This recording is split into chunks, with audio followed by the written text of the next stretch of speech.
اور جو general council کا اجلاس ہوا ہے میاں شہباز شریف صاحب کی زیر صدارت، اس میں بھی ان کے بڑے اہم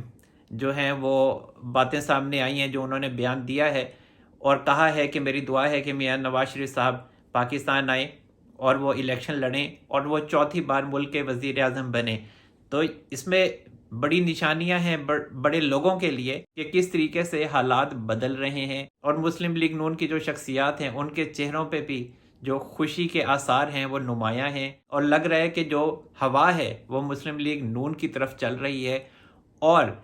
جو آئندہ الیکشن ہے اس میں محسوس ہوتا ہے کہ مسلم لیگ نون پنجاب میں اچھی خاصی سیٹیں لے لے گی، اور اس کے ساتھ جو جہانگیر ترین صاحب ہیں استحکام پاکستان پارٹی کے جو سربراہ ہیں وہ بھی مسلم لیگ نون کے ساتھ ہی جائیں گے۔ مطلب یہ ہے کہ جو استحکام پاکستان پارٹی ہے وہ تو مسلم لیگ نون کے ساتھ سیٹ ایڈجسٹمنٹ ہی کرے گی، کیونکہ جہانگیر ترین صاحب ہیں اور ان کی پارٹی میں جو عبدالعلیم خان صاحب ہیں، انہوں نے حمزہ شہباز شریف صاحب کو ماضی میں چیف منسٹر بنانے میں نہایت اہم کردار ادا کیا تھا۔ تو اب ان کی جو ایک ڈیل ہوگی وہ مسلم لیگ نون کے ساتھ ہوگی، سیٹ ایڈجسٹمنٹ ہوگی، اور اب عبدالعلیم خان صاحب کے مقابلے میں آپ خود اب سمجھدار ہیں کہ مسلم لیگ نون کا تو کوئی کینڈیڈیٹ سامنے نہیں آئے گا نا عبدالعلیم خان صاحب کے مقابلے میں۔ تو عبدالعلیم خان صاحب نے بھی تو سیاست کرنی ہے، چاہے وہ جہانگیر ترین صاحب ہیں، ان کی بھی نااہلی، جیسا کہ بل منظور ہو گیا تو ان کی بھی ختم ہو گئی ہے، میاں نواز شریف صاحب کی بھی جو نااہلی ہے وہ ختم ہو گئی ہے اس بل کے منظور ہونے کے بعد جو سینٹ میں منظور ہوا ہے۔ تو اب یہ لوگ جو ہیں الیکشن لڑ سکتے ہیں، اور انہوں نے الیکشن لڑنا ہے تبھی تو یہ بل منظور ہوا ہے۔ اسلام آباد میں یہ خبر بہت زیادہ گردش کر رہی ہے کہ میاں نواز شریف صاحب کا جو پلان ہے وہ اگست میں واپسی کا بن سکتا ہے۔ 14 اگست کا کہا جا رہا ہے کہ میاں نواز شریف صاحب کا پلان ہے کہ وہ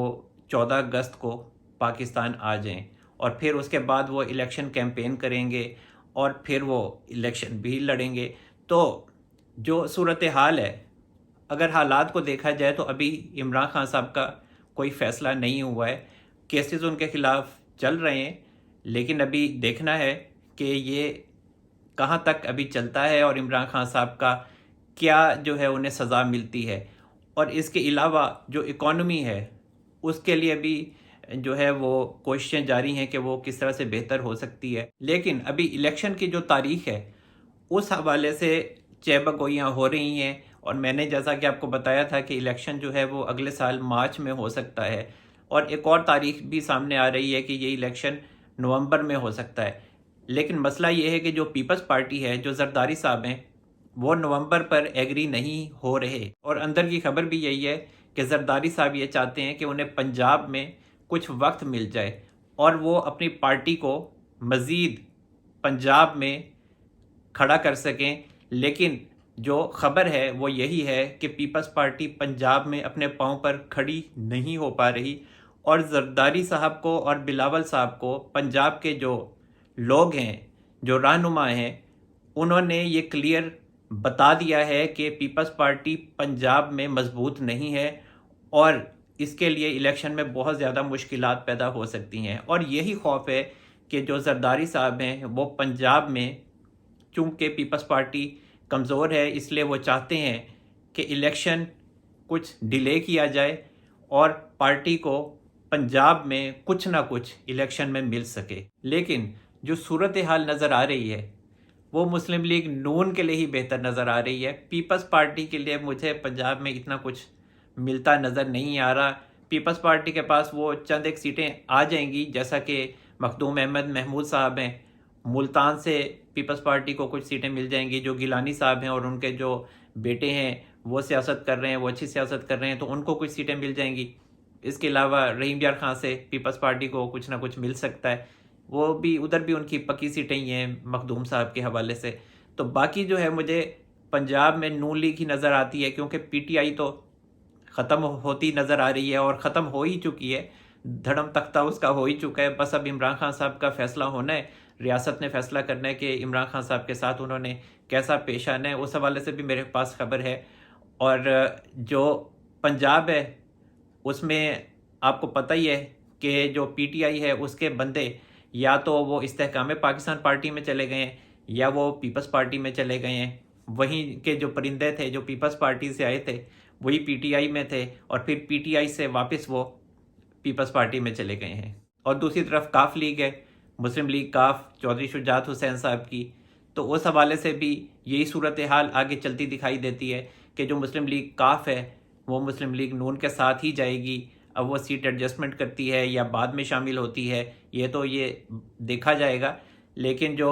چودھری وجاہت حسین صاحب ہیں وہ تو پہلے ہی یہ اعلان کر چکے ہیں کہ ہم مسلم لیگ نون کے ساتھ جائیں گے، تو پھر جو مسلم لیگ کاف کا مستقبل ہے وہ بھی مسلم لیگ نون کے ساتھ ہے۔ اصل میں یہ جو لوگ ہوتے ہیں آپ کو پتہ ہے کہ یہ سیاسی طور پہ بڑے سمجھدار ہوتے ہیں، ان کو نظر آ رہا ہوتا ہے کہ فضا کس طرف کی ہے اور ہوا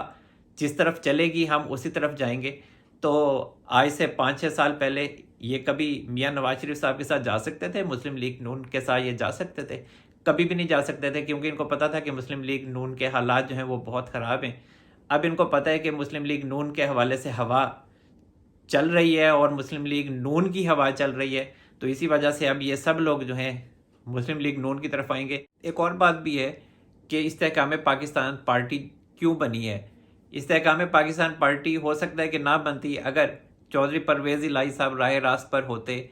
اور وہ پی ٹی آئی کے ساتھ نہ جاتے، عمران خان صاحب کے ساتھ نہ جاتے، تو ہو سکتا ہے کہ مسلم لیگ کافی دوبارہ ریوائیو ہو جاتی، اور جو جہانگیر ترین صاحب ہیں وہ بھی تو ماضی میں مشرف صاحب کے دور میں کاف لیگ میں ہی تھے نا، اور وزیر بھی رہے وہ۔ تو اب اگر چودھری پرویز الہی صاحب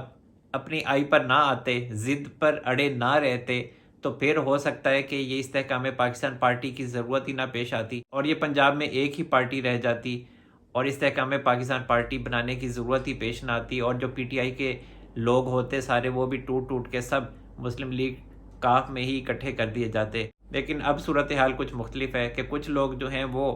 مسلم لیگ کاف میں ایڈ کر دیے گئے ہیں، اور کچھ جو ہیں وہ استحکام پاکستان پارٹی کے کھو میں ڈال دیے گئے ہیں۔ ایک اور اہم خبر جس کا میں نے آغاز میں آپ سے تذکرہ کیا تھا وہ یہ ہے کہ جو بشرا بی بی ہیں ان کو نیب نے 22 جون کو دوبارہ طلب کر لیا ہے، نیب راولپنڈی نے، اور اس سے پہلے بھی جو بشرا بی بی ہیں وہ پیش نہیں ہوئی ہیں، اور انہوں نے نیب کو خط لکھا تھا اور کہا تھا کہ وہ بڑی باپردہ خاتون ہیں اور اگر انہیں بلایا جائے تو عمران خان صاحب کے ساتھ ہی انہیں اکٹھے بلا لیا جائے۔ تو اس میں بھی ایک خبر ہے کہ عمران خان صاحب جو ہیں وہ خوفزدہ ہیں کہ بشرا بی بی جو ہیں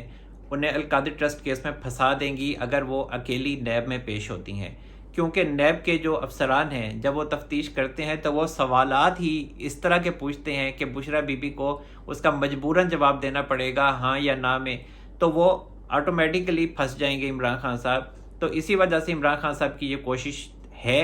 اور تھی کہ جب بھی نیب انہیں بلائے، بشرا بی بی کو بلائے، تو عمران خان صاحب بھی ان کے ساتھ ہوں۔ لیکن یہ ہے کہ جو عمران خان صاحب کے جو قانونی ماہرین کی ٹیم ہے انہوں نے عمران خان صاحب کو بتا دیا ہے کہ ایسا پاسبل نہیں ہے کہ آپ دونوں نیب کے سامنے اکٹھے پیش ہوں، آپ دونوں کو ایک ایک کر کے ہی پیش ہونا ہوگا، الگ الگ ہی پیش ہونا ہوگا۔ تو یہی سارے مسائل ہیں جس کی وجہ سے عمران خان صاحب بشرا بی بی سے بہت ہی زیادہ خوفزدہ ہیں۔ ویسے تو عمران خان صاحب بھی کوئی سیانے تو نہیں ہیں، عمران خان صاحب جو 2-3 دن پہلے جے آئی ٹی میں پیش ہوئے ہیں ان میں وہ بھی تو سیدھے سیدھے ہی جوابات دیکھے ہیں، جو جیسے ان سے سوالات پوچھے گئے انہوں نے اسی کے جواب دیے، وہ بھی نہ ہاں کر سکے نہ کر سکے، اور اس میں بھی عمران خان صاحب نے کوئی ثبوت تو نہیں پیش کیا، ہر بات میں انہوں نے مان لیا اس بات کو۔ تو اگر بشرا بی بی بھی مان لیں گی تو زیادہ آسانی ہوگی ان دونوں کے لیے، اور عمران خان صاحب کو جیل تو جانا ہی ہے، یہ بات تو اب کنفرم ہوتی جا رہی ہے۔ ایک اور اہم خبر جو سب لوگ سوال کرتے ہیں کہ عمران خان صاحب کو کب گرفتار کیا جائے گا، ان کے خلاف ٹرائل کہاں ہوگا، سویلین عدالتوں میں ہوگا یا ملٹری کورٹس میں ہوگا، تو اس حوالے سے خبر یہ ہے کہ عمران خان صاحب کا جو ٹرائل ہے وہ ملٹری کورٹ میں ہوگا اور اسپیشل سیکرٹ ایکٹ کے تحت ان کے خلاف کارروائی ہوگی، اور یہ بات اب کنفرم ہوتی جا رہی ہے۔ اور ایک خبر یہ بھی ہے کہ عمران خان صاحب کے خلاف جو اسپیشل سیکرٹ ایکٹ کے تحت کارروائی ہونی ہے اس حوالے سے ملٹری کورٹ میں کرسیاں لگ چکی ہیں، اور کہا جا رہا ہے کہ عمران خان صاحب کو آئندہ 2 سے 3 دن میں گرفتار کر لیا جائے گا، اور یہ معاملات اب بہت تیزی سے چلیں گے، اور یہ جو عمران خان صاحب ہیں ان کو بھی جو سزا ہے وہ بھی جلدی دی جائے گی، قانون کے مطابق دی جائے گی۔ اور آپ کو پتہ ہے کہ جو ملٹری کورٹس ہیں ان میں جو سزائیں ہیں اور جو ٹرائل ہوتا ہے وہ بہت تیزی سے ہوتا ہے، اس میں زیادہ دن نہیں لگتے۔ بعد میں عمران خان صاحب اپیل کر سکتے ہیں ہائی کورٹ میں، سپریم کورٹ میں جا کے۔ بہرحال جو عمران خان صاحب کا ٹرائل ہونا ہے وہ اسپیشل سیکرٹ ایکٹ کے تحت ہونا ہے اور ملٹری کورٹ میں ہونا ہے، یہ کنفرم ہے۔ اور اس حوالے سے کہا جا رہا ہے کہ تمام تیاریاں مکمل ہیں اور صرف عمران خان صاحب کا انتظار ہے جو اس ٹائم زمان پاک میں بیٹھے ہیں، لیکن جلد ہی گرفتار ہونے والے ہیں۔ اس کے علاوہ مراد سعید ہوں، حماد اظہر ہوں، کمل شاذب ہوں، اور جو بھی رپوش ہیں اس ٹائم، حسان نیازی ہوں، تو جتنے بھی یہ لوگ رپوش ہیں ان کو گرفتار کیا جائے گا۔ اس حوالے سے بھی خبر ہے کہ ان کو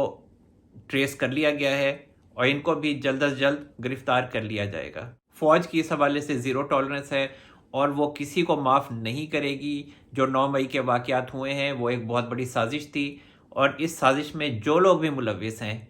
ان کو کٹہرے میں لانے کی تیاریاں ہو رہی ہیں۔ تو جناب اب تک کے لیے اتنا ہی۔ اللہ تعالی ہم سب پر اپنا رحم و کرم فرمائے۔ منصور احمد قریشی کو اجازت دیجیے، اپنا بہت سارا خیال رکھیے گا۔ اللہ حافظ۔